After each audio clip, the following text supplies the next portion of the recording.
Assalamualaikum warahmatullahi wabarakatuh. Salam, Om Swastiastu, Namo Buddhaya, Rahayu Rahayu, Salam Kebajikan. Perkenalkan, saya Ferdiansa Ali, SE MSM. Saya merupakan dosen tetap program studi Desain Komunikasi Visual, Sekolah Tinggi Media Komunikasi Trisakti. Saat ini, saya sedang mengikuti proses sertifikasi dosen yang diselenggarakan oleh Kementerian Pendidikan Tinggi, Sains dan Teknologi tahun 2026. Video ini saya susun sebagai pernyataan diri dosen dalam Unjuk Kerja Tridharma Perguruan Tinggi atau PDD UKT PT, khususnya dalam bidang pengajaran. Pada kesempatan ini, saya akan memaparkan mata kuliah yang saya ampu sesuai dengan keahlian saya, yaitu mata kuliah metode penelitian. Mata kuliah ini merupakan mata kuliah wajib yang ditujukan program studi Desain Komunikasi Visual di semester 6 dengan bobot 2 SKS dan kode mata kuliah WMI 3103-1. Pembelajaran ini dilakukan sebanyak 16 kali pertemuan yang meliputi 14 kali untuk materi tatap muka dan 1 kali ujian tengah semester dan 1 kali lagi ujian akhir semester. Mata kuliah metode penelitian ini membahas konsep ilmu dan pengetahuan, metode ilmiah, paradigma dan pendekatan penelitian, baik kualitatif, kuantitatif, ataupun mixed method. Kemudian, tahapan penelitian, penggunaan teori makro-mikro sebagai landasan pemikiran. Teknik pengumpulan data khusus bidang visual, ini mengutip 3 aspek Gillian Ross, wawancara, kuesioner berbasis teori, teknik sampling. Kemudian juga analisis data visual, analisis matriks dan SWOT, hingga penerapan berbagai pendekatan spesifik dalam riset, desain seperti design thinking, semiotika, MDLC, content pillar, AIDA, dan ISAS. Pada bagian akhir perkuliahan, mahasiswa dibimbing untuk menyusun proposal penelitian serta menuliskannya ke dalam format artikel jurnal ilmiah yang sistematis dan sesuai standar etika akademik. Adapun capaian pembelajaran lulusan atau CPL untuk mata kuliah metode penelitian ini meliputi CPL pertama, menunjukkan sikap bertanggung jawab, mandiri, dan menjunjung tinggi etika akademik serta menghindari plagiarisme dalam pelaksanaan penelitian di bidang keahlian DKV atau teknologi grafika. CPL kedua, menguasai konsep teoritis, paradigma, dan metodologi penelitian kualitatif, kuantitatif, ataupun mixed method yang diaplikasikan dalam kajian desain komunikasi visual dan teknologi grafika. CPL ketiga, mampu menerapkan pemikiran logis, kritis, sistematis, dan informatif dalam menyusun dan mengkomunikasikan ide, argumen, karya ilmiah sesuai dengan standar dan kaidah akademik. Terakhir di CPL 4, mahasiswa diharapkan mampu merancang instrumen, melaksanakan pengumpulan data, menganalisis, serta menyusun laporan penelitian dalam format artikel ilmiah atau jurnal untuk memecahkan masalah atau mengembangkan karya di bidang DKV ataupun teknologi grafika. Adapun capaian pembelajaran mata kuliah atau CPMK yang diharapkan untuk mata kuliah ini antara lain 1. Mahasiswa mampu menunjukkan etika akademik dan pemikiran kritis dalam mengidentifikasi masalah, fenomena visual atau desain, dan tahapan penelitian secara bertanggung jawab. CPMK kedua, mahasiswa mampu menguraikan dan membedakan berbagai teori, paradigma, dan metode penelitian, baik kuantitatif, kualitatif, maupun mixed method, yang relevan dalam lingkup DKV dan teknologi grafika. CPMK ketiga, mahasiswa mampu merancang instrumen penelitian, teknik sampling, serta mengumpulkan dan menganalisis data, baik itu visual, wawancara, ataupun kuesioner secara valid dan komprehensif tentunya. Dan CPMK terakhir keempat, mahasiswa mampu menyusun kerangka penelitian yang utuh dan menuliskannya ke dalam format artikel jurnal ilmiah sesuai dengan kaidah akademik dan metodologis. Dalam proses pembelajaran ini dilakukan dengan blended learning, di mana metode ini merupakan perpaduan antara pembelajaran tatap muka secara langsung dalam kelas perkuliahan atau daring yang dilakukan melalui platform Zoom meeting serta LMS yang digunakan di kampus ini, e-kampus, di mana mahasiswa dapat mengakses seluruh materi perkuliahan, penyediaan referensi, pengumpulan tugas, RPS, serta pemberian umpan balik mahasiswa secara online melalui classroom yang telah disiapkan.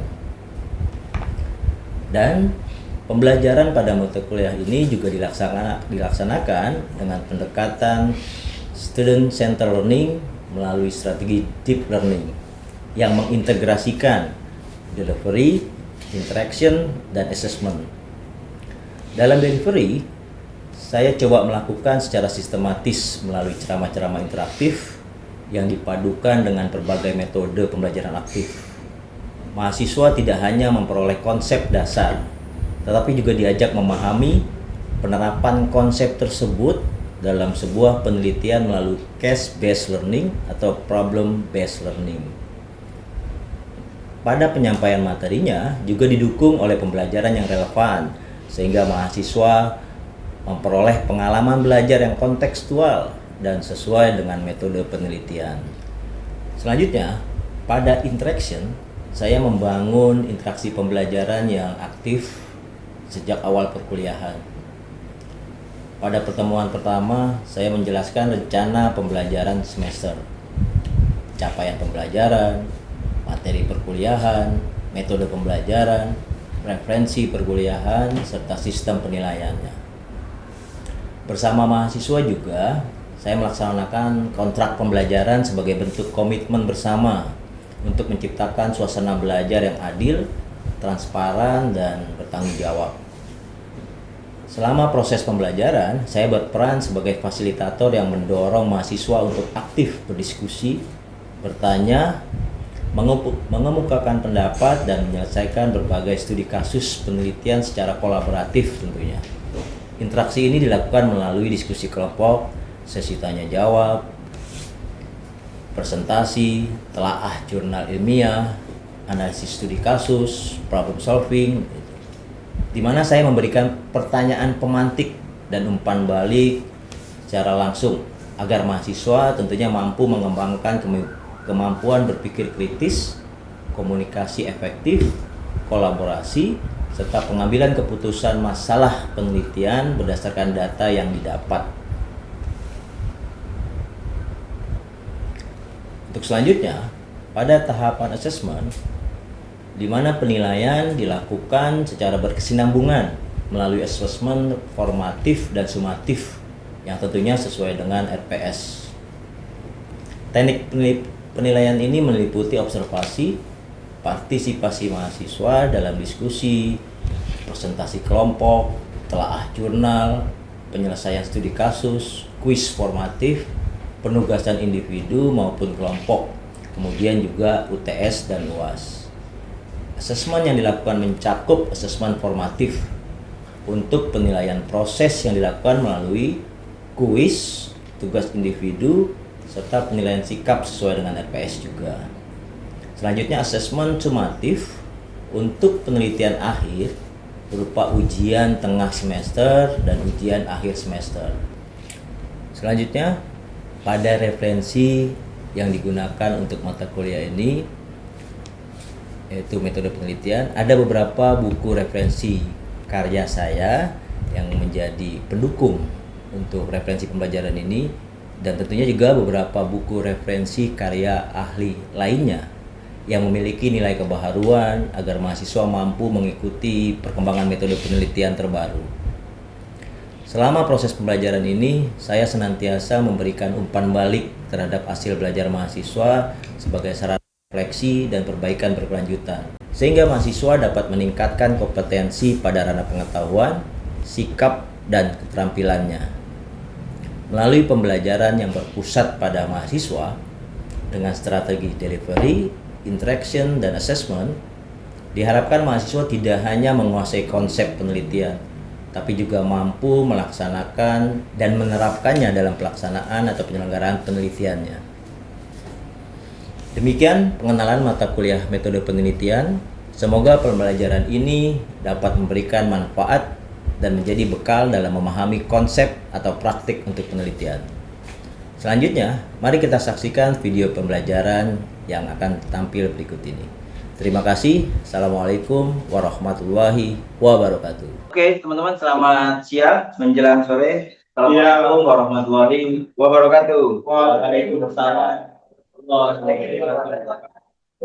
Terima kasih teman-teman sudah hadir di pertemuan kedua untuk mata kuliah metode penelitian. Sebelum kita mulai, mungkin ketua kelas Bagas bisa pimpin doa. Silakan. Sebelum memulai pelajaran, mari kita berdoa menurut agama dan kepercayaan masing-masing. Berdoa mulai.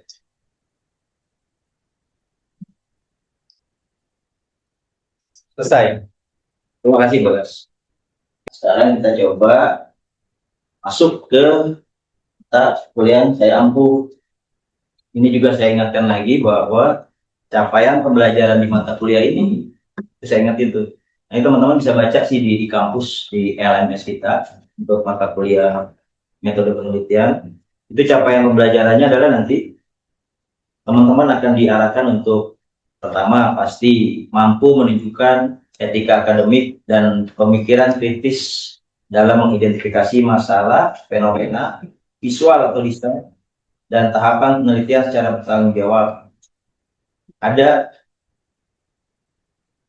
CPL-nya 4, pointers teman-teman bisa baca, kemudian CPMK-nya itu juga 4. Teman-teman harus baca ini, jadi tahu bahwa apa sih tujuan dari mata kuliah ini. Kalau saja nanti melewati atau tidak sesuai dengan aturan atau DRPS ini, teman-teman nanti bisa komplain ke kita. Baik, Pak. Siap ya? Kita Masih ingat nggak mata kuliah atau pembelajaran materi pertama kita tentang apa tuh? Ayo, tentang apa yo? Oke, kemarin itu kita bahas tentang sebenarnya masih dasar ya.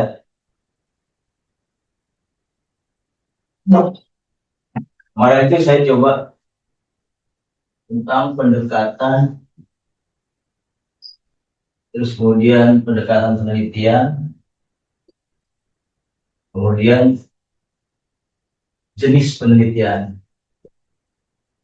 Saya coba untuk ngajak teman-teman mengingat materi apa yang direkam kemarin, disimak teman bareng-bareng, sehingga kita bisa masuk di pertemuan ketiga ini. Saya coba ingin tanya nih,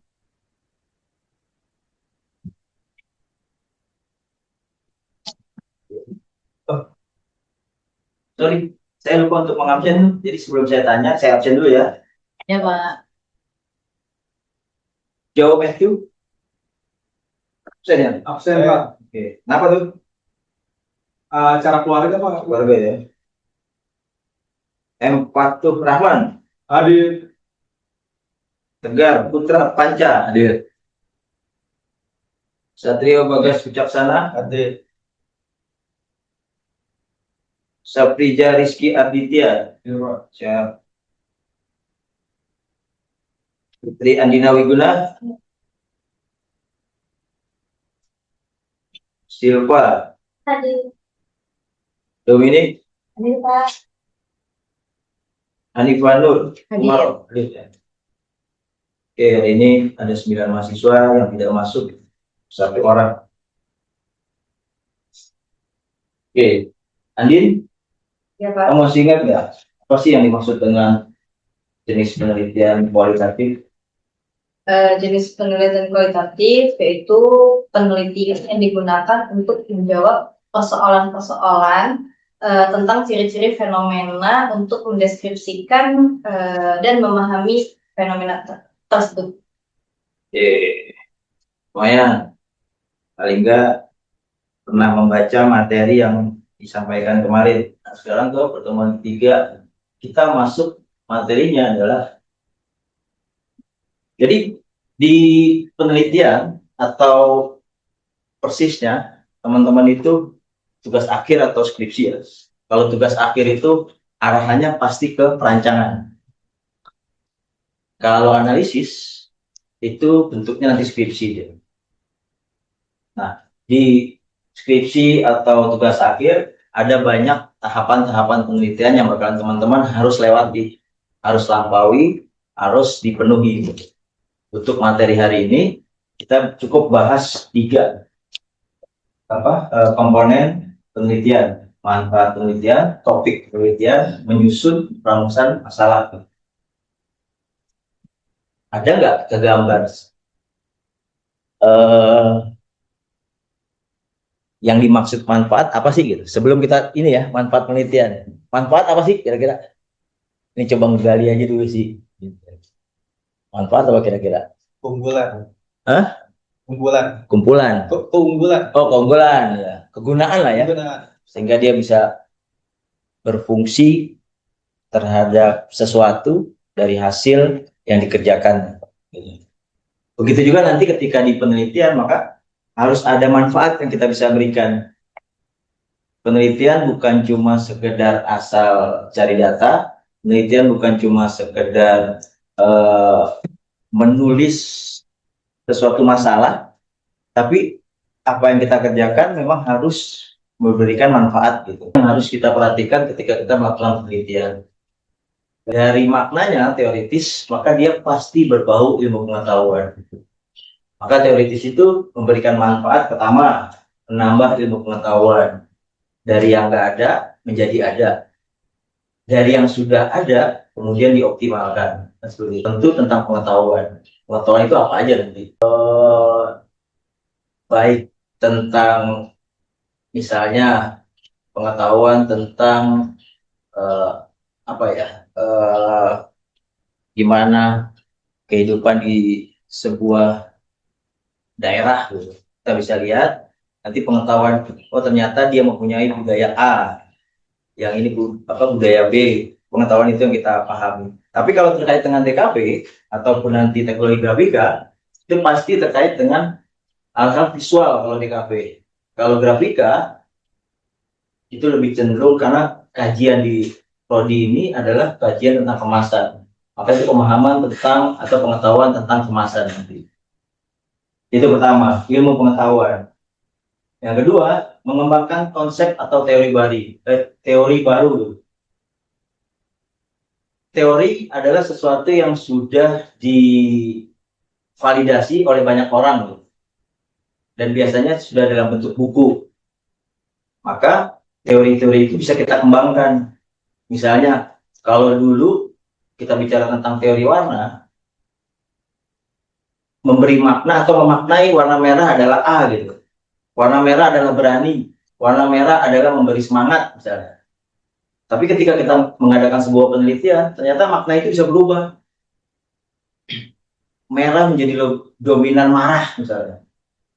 Kalau dulu kita cocok untuk atau melekatkan sebuah logo dengan warna merah dengan harapan tertarik karena semangatnya, tapi ternyata dominan warna merah juga berpengaruh terhadap rasa marah. Gue jadi takut untuk berkunjung ke restoran ini karena kesan warna merahnya lebih angker. Ternyata ada beberapa perubahan. Bukan cuma mengembangkan teori, tapi juga membuat konsep. Konsep itu sebelum jadi teori, kita membentuk sebuah konsep dulu. Konsep tahapan awal sebelum dia membentuk sebuah teori. Ketemu dulu konsep, dikembangkan menjadi teori. Ini biasanya untuk kajian-kajian S3, ya. Nemuin konsep. Dan yang ketiga adalah referensi penelitian selanjutnya. Harapan kita, skripsi atau tugas akhir yang kita buat tidak cuma berhenti ketika kita selesai sidang, tapi ini menjadi referensi adik-adik kelas kita. Ketiga, manfaat akademik. Ini sebenarnya lebih ditekankan ke mahasiswanya sih, berpikir kritis, ketika teman-teman berhadapan dengan penelitian, ketika teman-teman berhadapan dengan sebuah masalah, maka daya nalar teman-teman kan diuji. Oh, masalahnya ini gimana ya? Solusinya kayak gimana ya? Tahapannya seperti apa ya? Maka digali untuk analisisnya supaya lebih kritis. Kalau sudah berpikir kritis, pasti teman-teman yang berpikir kritis itu daya analisisnya lebih kuat karena dia tahu prosesnya dari A sampai Z, maka kemudian eh, tahapan untuk menyelesaikan sebuah masalah lebih kritis. Nah, yang terakhir itu pasti bahwa akademik ini meningkatkan kemampuan teman-teman untuk melakukan sebuah riset, memberi pemahaman lebih luas di mana teman-teman bisa melakukan sebuah penelitian terhadap masalah. Ini 3 komponen yang diharapkan bisa dipenuhi menjadi manfaat dalam sebuah penelitian skripsi, tugas akhir, atau penelitian yang lebih luas dampaknya. Oke? Jangan manyun aja, nanti Pak, maaf, antuk. Pak. Oke, silakan. Di poin 2 untuk manfaat praktis, Pak. Oke. Berarti yang dimaksud dengan penelitian itu juga dapat membantu kita dalam pengambilan keputusan ya? Betul. Harapan kita, seperti yang tadi saya sampaikan, penelitian yang dilakukan itu kemudian menjadi jalan keluar dari masalah yang dihadapi. Masalah itu kan bisa dalam bentuk sebuah kasus yang komersil atau masalah dalam kehidupan bermasyarakat. Pengambilan keputusan biasanya lebih dominan di tingkat-tingkat pemerintahan sih, atau sebenarnya perusahaan juga bisa. Misalnya, gimana sih supaya masyarakat tahu cara hidup sehat gitu. Maka kemudian kan masalahnya itu kan masyarakat tidak tahu untuk hidup sehat. Pemerintah setempat bingung. Nah, kemudian kita kasih solusi. Solusi itu menjadi mereka memberi pertimbangan mengambil sebuah keputusan. Bikin kampanye tentang hidup sehat, bikin sebuah buku cerita ilustrasi untuk anak-anak TK-nya. Itu kan sebuah solusi kan. Nah, kaitannya pemerintah ternyata bisa ngambil keputusan. Oh, ternyata harus ada A. Oh, harus ada B gitu. Jadi dampaknya bisa membantu pengambil keputusan, baik di pemerintahan ataupun di industri sebenarnya sih. Paham ya? Paham, Pak. Ada yang lain?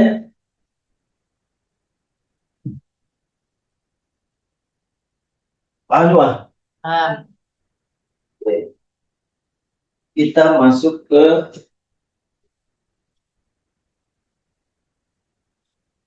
ini secara dampak yang kita berikan, kemanfaatan penelitiannya sih pasti berusaha untuk pemenuhan pribadi ya. Kita bisa jadi ada masalah pribadi, kita selesaikan, maka harapannya mendapat solusi. Manfaat kedua untuk kelompok, keluarga, RT, RW gitu, atau bahkan lebih tinggi, Jakarta, ada masalah di Jakarta, kita selesaikan. Nasional, dunia. Nah, penelitian yang sudah memberikan manfaat di tingkat dunia itu biasanya nilainya lebih tinggi dan jenjang akademisinya juga sangat diakui lah. Ini lingkup bagaimana penelitian bisa bermanfaat tinggal tingkatan-tingkatan kita. Biasanya kalau untuk tingkat S1 itu antara pribadi dan kelompok. Provinsi juga memungkinkan sih, cuma akses mahasiswa kan agak terbatas biasanya. Kalau tadi kita bicara manfaat, sebenarnya manfaat ini kan untuk menyelesaikan sebuah masalah. Lebih baiknya memang teman-teman tadi ketika skripsi atau tugas akhir cari topiknya dulu sih. Topiknya itu kan berangkat dari masalah. Dari mana aja topik itu fokus kajian yang akan kita lakukan sih. Misalnya topik tentang media informasi, itu kan topiknya kan. Topik tentang kampanye hidup sehat tadi ya. Pasti ada masalahnya. Kita mau mencari topiknya itu kampanye hidup sehat. Artinya ada sesuatu tentang gimana gaya hidup sehat. Masalahnya di sana. Nah, sebelum kita munculin topik, maka kita lihat masalahnya. Ada banyak sumber topik yang bisa kita gali. Pertama dari masalahnya, yang kedua dari pengalaman pribadinya, yang ketiga melihat sebuah fenomena terhadap perkembangan teknologi yang ada. AI misalnya, ada masalah nggak sih dengan tingkat AI yang semakin masif?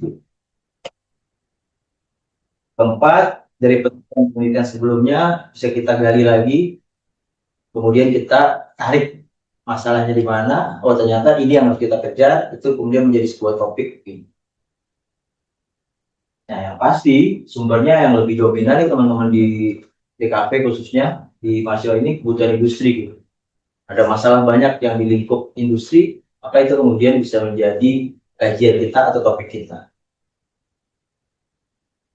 Sebelum kita masuk sini, ada oke? Izin tanya Pak. Hmm. Jadi kalau topik penelitian berdasarkan pengalaman pribadi bukannya subjektif ya?